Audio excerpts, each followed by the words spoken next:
Episode 25 मोक्याबो खुश हुआ। ऋषभ's anger.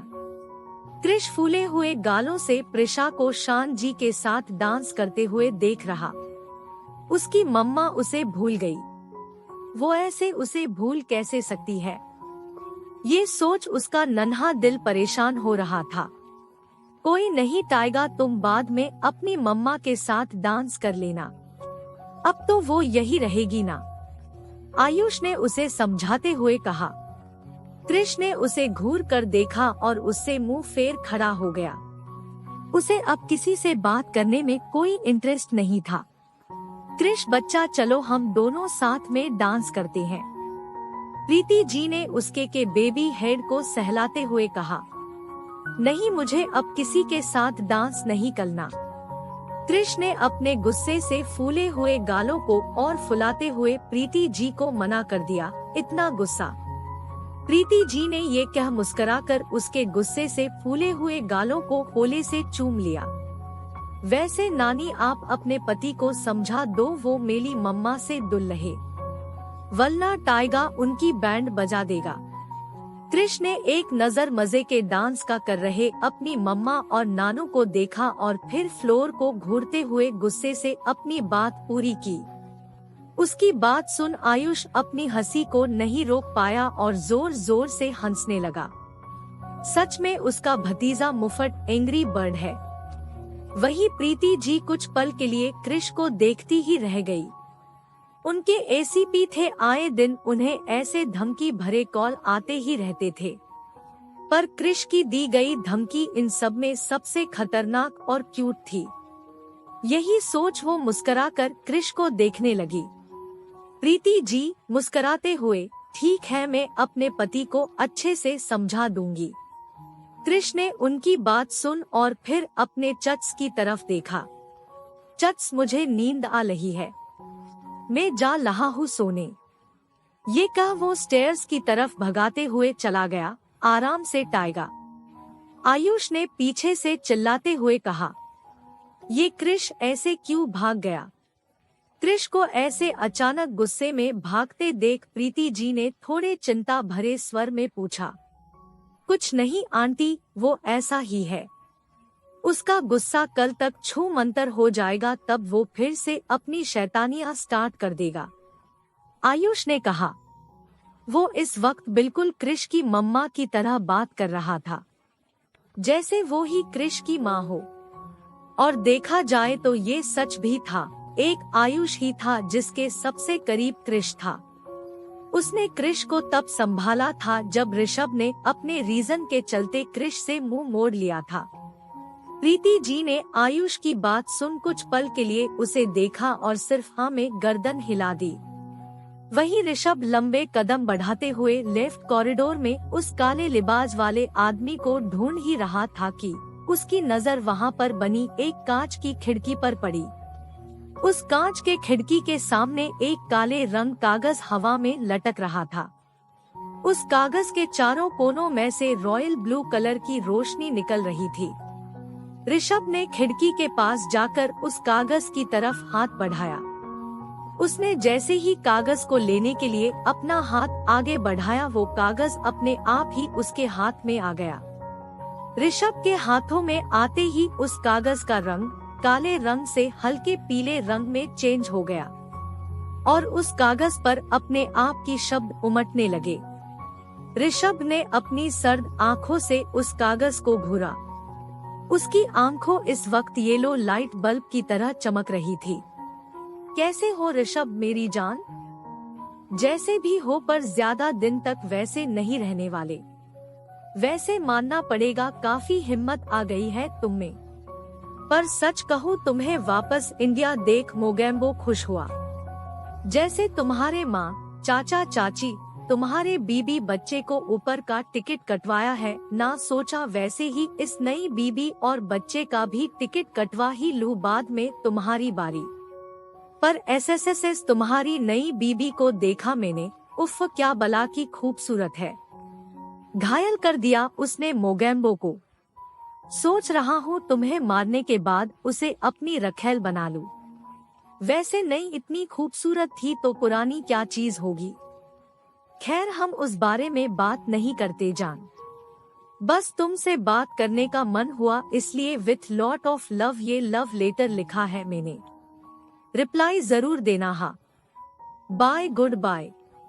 जैसे जैसे ऋषभ कागज पर लिखे अक्षरों को पढ़ रहा था वैसे वैसे उसके अंदर गुस्से का सैलाब बढ़ रहा था। उसके नुकीले दांत और पंजे बाहर आने लगे। इस लेटर ने उसके ब्लैक पास्ट को कुरेदा। ये वही शख्स था जिसकी वजह से उसके माँ, चाचा, चाची, उसके परिवार के खुशियों की मौत हुई। वो जोर जोर से चीखना चिल्लाना चाहता था। उसके अंदर का दर्द उसकी घुटन बनाता जा रहा था। ऋषभ ने उस लेटर को अपनी मुट्ठियों में बंद किया और पल भर में उसकी मुट्ठियों में वो लेटर राख हो गया।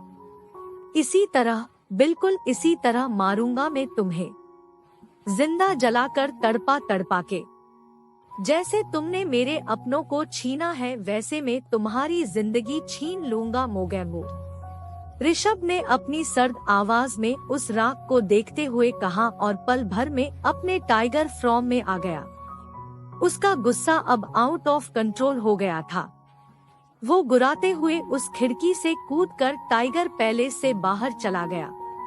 पार्टी भी अब तक खत्म हो चुकी थी।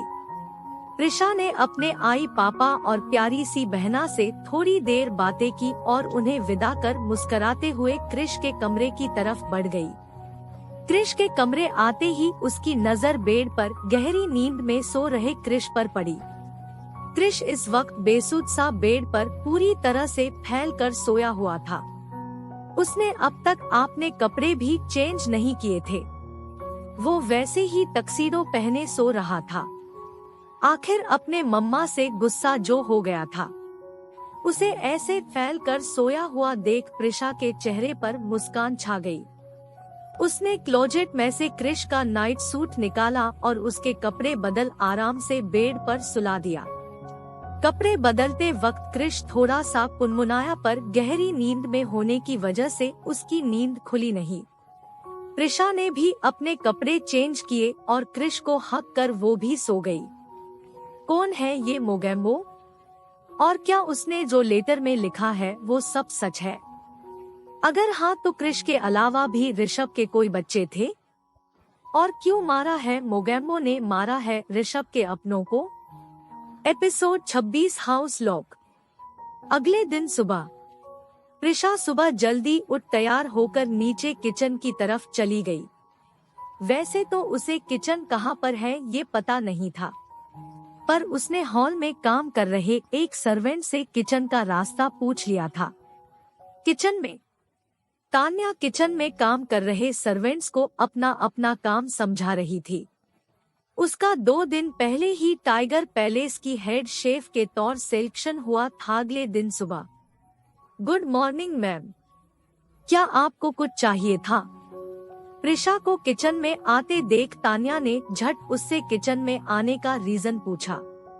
नहीं नहीं, मुझे कुछ नहीं चाहिए, मैं तो बस यहाँ ब्रेकफास्ट बनाने ही आई थी। प्रिशा ने मुस्कुराते हुए तान्या से कहा, मैम आपको ये सब करने की जरूरत नहीं है, ब्रेकफास्ट बस थोड़ी देर में रेडी हो जाएगा। तान्या ने पॉलिटी प्रिशा से कहा। प्रिशा, मेरा नाम प्रिशा है, तुम मुझे प्रिशा कहकर बुला सकती हो या फिर दीदी कहकर भी बुला सकती हो। ये अपने लिए मैम सुनना मुझे बिल्कुल भी अच्छा नहीं लगता। वैसे ब्रेकफास्ट में क्या बना है? प्रिशा का सवाल सुन तान्या उसे एक एक कर अलग अलग वेजिटेबल सैलेड, सूप्स की डिशेस दिखाने लगी और उन उबली हुई रंगीन सब्जियों को देख प्रिशा का मुंह बन गया।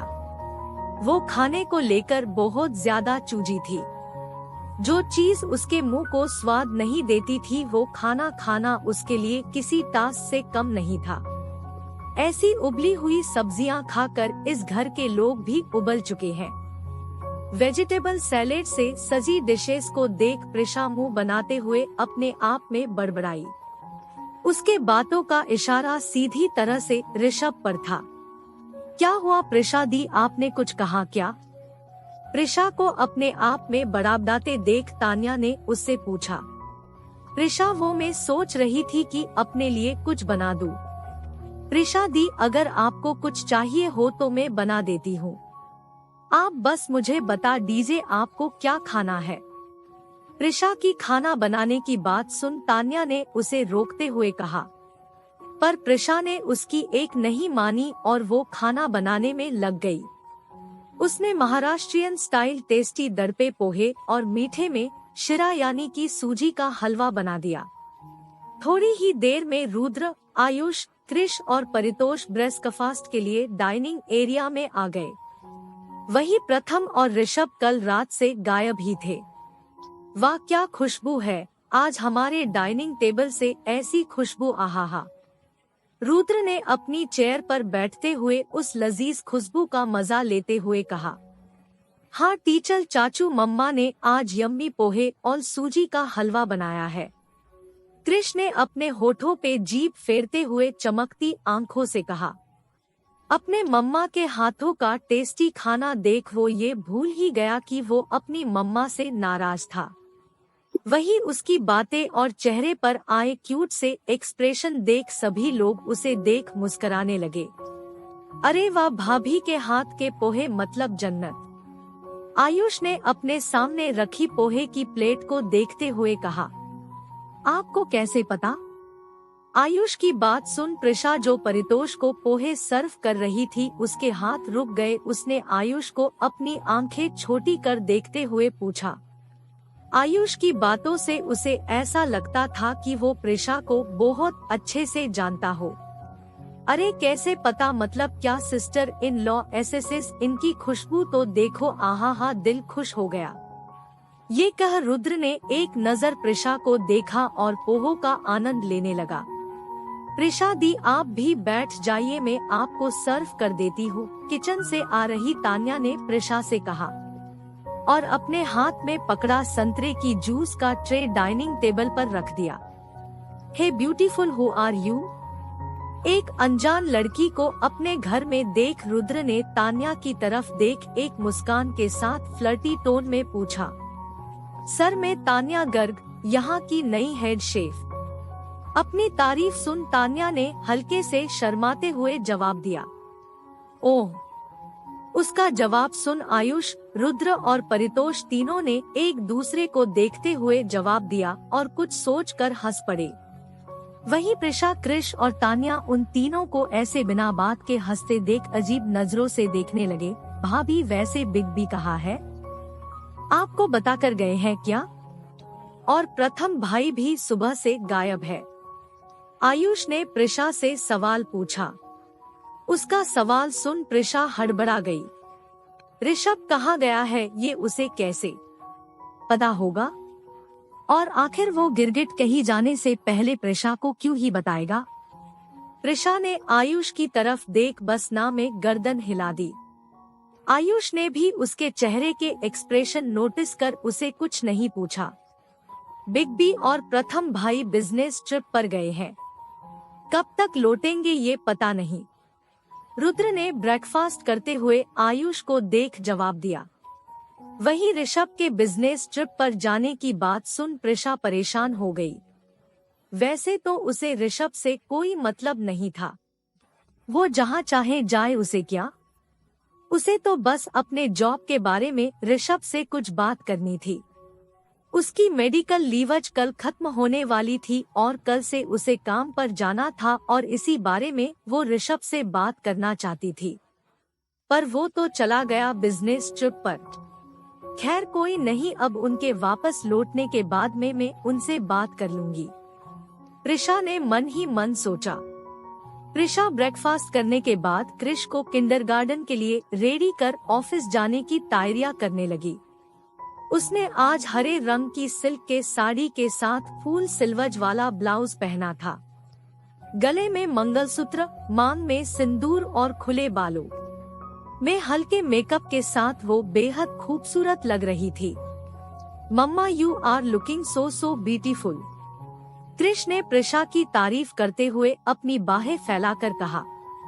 बच्चा, चलो अब जल्दी करो वरना स्कूल के लिए लेट हो जाओगे। प्रिशा ने उसे स्कूल बैग पहनाते हुए कहा। मम्मा, कृष ने पप्पी फेस बनाते हुए प्रिशा को प्यार से पुकारा। हाँ बोलो। प्रिशा ने उसकी तरफ देखते हुए उसे आगे बोलने को कहा। मम्मा क्या स्कूल जाना जरूरी है क्या?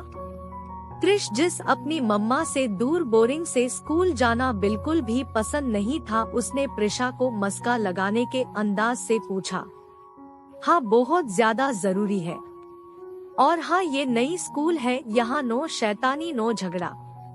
ओके। प्रिशा ने उसे आंखें दिखाकर समझाते हुए कहा। ओके। कृष ने मुंह बनाते हुए कहा।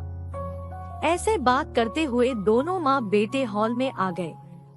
भाभी चलिए मैं आप दोनों को ड्रॉप कर देता हूँ।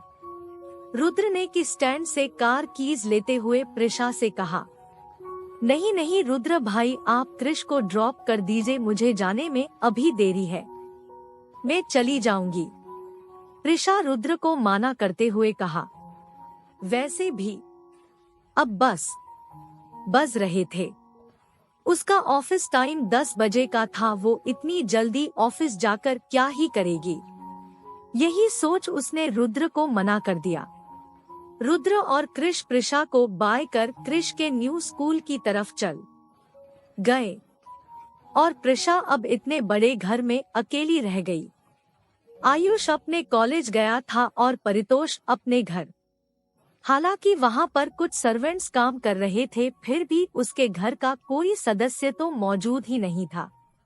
प्रिशा टाइम काटने के अपने फोन में टाइम पास करने लगी।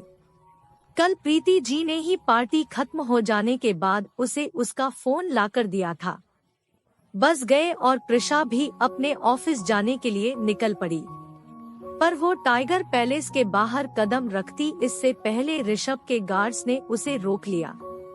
सॉरी मैम, आपको पैलेस से बाहर जाने की परमिशन नहीं है, एक गार्ड ने सिर झुकाकर प्रिशा से पोलाइटली कहा।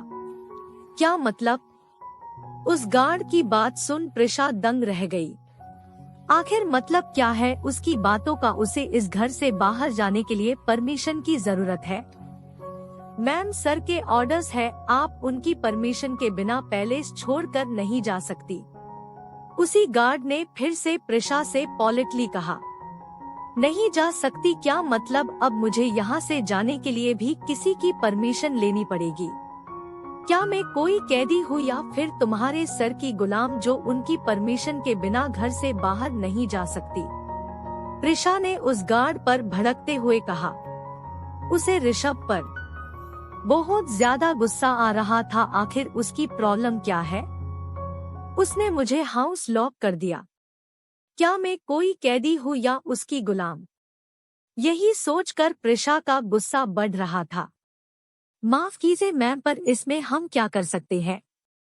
ये सर के ऑर्डर है और हम सबको और आपको भी फॉलो करने ही पड़ेंगे।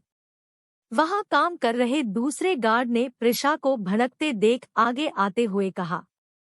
प्रिशा उसकी बात सुन बिना कुछ कहे पैर पटकते हुए पैलेस के अंदर चली गई।